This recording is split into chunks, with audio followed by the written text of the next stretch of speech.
It was about time for an update on the Google Pixel 6a anyway, but what an incentive to do one than to see a price drop. Link will be in the description.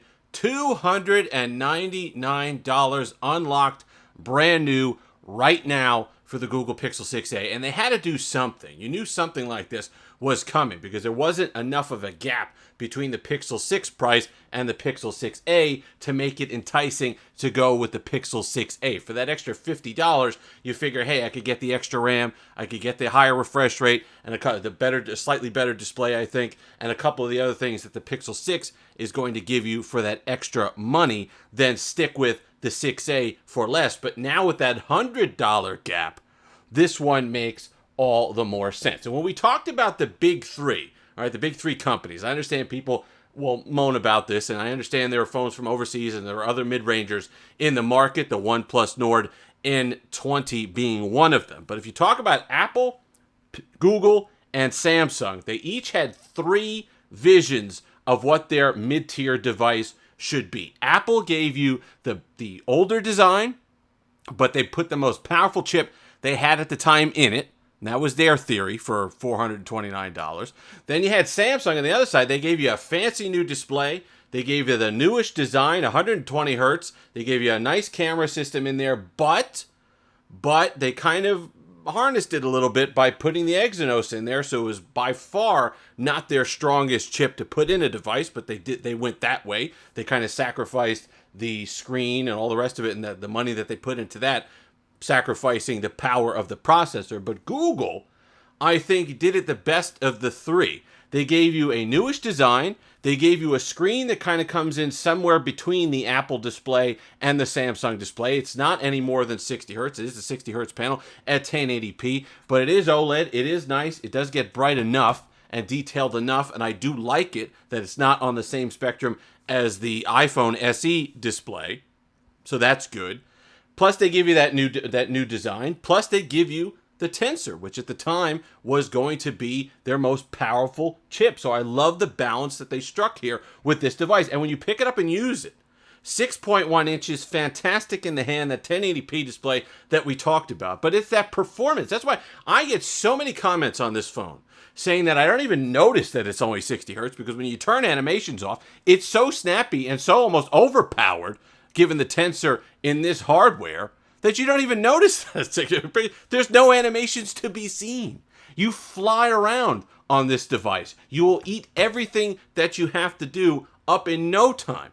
There will never be a moment when you feel that you're hindered by this device. And I certainly can't say that for the iPhone SE, nor could I say that for the Samsung Galaxy A53 5G. So when you think about that package for $299, you're really getting a lot. It's almost silly value.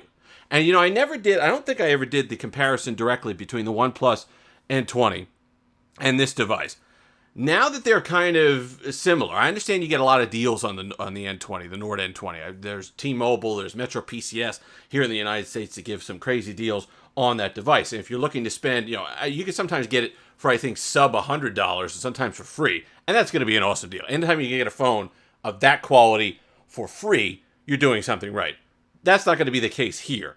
But if we're just comparing them, if you had to pay retail, which I think is now $200, I'd have to look it up, but it was $280 the last time I checked retail for the N20 versus $299 for this. I'm picking the Pixel. I really am. And it comes down to that support. I understand where this device is going to be 3 years from now. I understand that where the software vision is on this device, what the roadmap is going to be, what Google's trying to do. Plus, I'm going to have a Tensor in here, so I understand that all the new features, all those feature drops are going to be optimized for my device, because you're going to see moving forward, if you're looking at maybe an older, maybe a Pixel 5 or something like that for that money, understand that's on the old Snapdragon. That's not going to get the enhancements and the optimizations of Tensor, which you get. So to get an entry-level price, to get it on their newest hardware, their newest hardware architecture that's going to be supported for years to come, I think is absolutely a no-brainer when you're talking about $299. Now, when I was originally going to do this update, it was going to be don't sleep on this device, because I think a lot of people are, because of that narrow gap. It was only $50. RAM does make a difference. That extra $50 to get the extra 2 gigs of RAM on the Pixel 6 in years to come will make a difference. Not going to make a difference now. This is running snappy. This is smooth on Android 13. No issues whatsoever. You're not going to notice it the way this device is optimized. But 2 years from now, 3 years from now, is when you really start to see the difference that RAM makes in a device. That, to me, is when you start having Android get more power hungry, when you start having these apps get bigger and bigger and bigger and hog up more RAM. That's when you'll see the slowdown, and that's when you'll notice that extra 2 gigs. But right now, especially for $100 difference between those two devices, you're not going to notice that at all. So, and the software vision that we talked about on the OnePlus, I don't know what their vision is. I don't know if it's going to get 12. If it is going to get 12, if it's going to get 13. They don't quite know what they're doing with ColorOS. They have first said that they were going to pull back a lot of that integration. That was the problem with Oxygen OS 12. Then it seems like ColorOS 13 or Oxygen OS 13, they've put a lot of that stuff back in. So I don't think there's the sense of purpose there or the clarity of purpose there that Google has with their software that this device is going to get. And don't discount the fact that 6.1 inches and how it feels in the hand.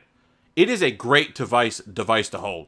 If you're trying to get somebody to switch over from iPhone or from another brand and you want to get them a Pixel, this is a great introduction because you're getting a smooth experience. You're not getting all the headaches that the Pixel 6 had on release and still has for a lot of people. Now, Pixel 6 isn't completely fixed for everybody. This one is, I think, the most optimized and ironed out version of that first generation tensor that they have right now. Android 13 runs well on it. The fingerprint sensor is solid. Hopefully they're able to get the Face Unlock with later versions that the Pixel 7 has. But for right now, that fingerprint sensor is a smooth and a nice experience to get into.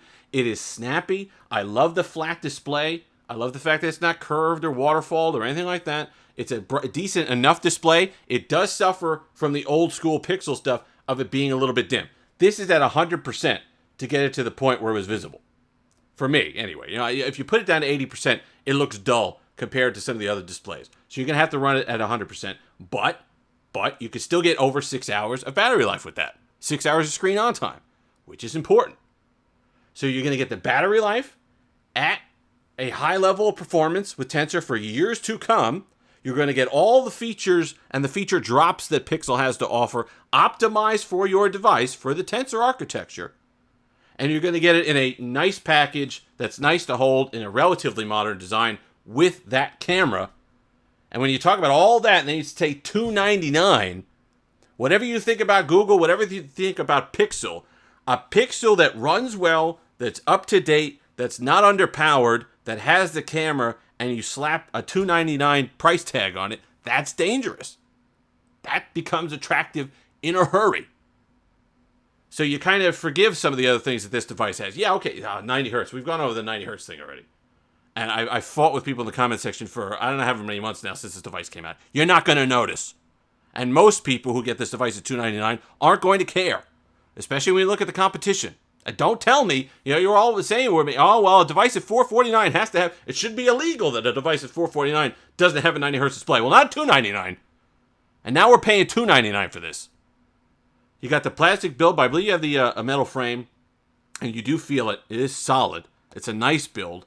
It's one that you can feel comfortable with not putting a case on, which I like in a device as well. I kind of like the old, now that I've played with it more the past few days, I do like the old camera bar better. I like the blacked out camera bar. I think it looks good on this sort of stage. There's a lot to like here, and at $299, you could certainly do a heck of a lot worse. If you've made it this far, like, comment, subscribe, all that fun stuff. Until next time, have that Steve-licious day.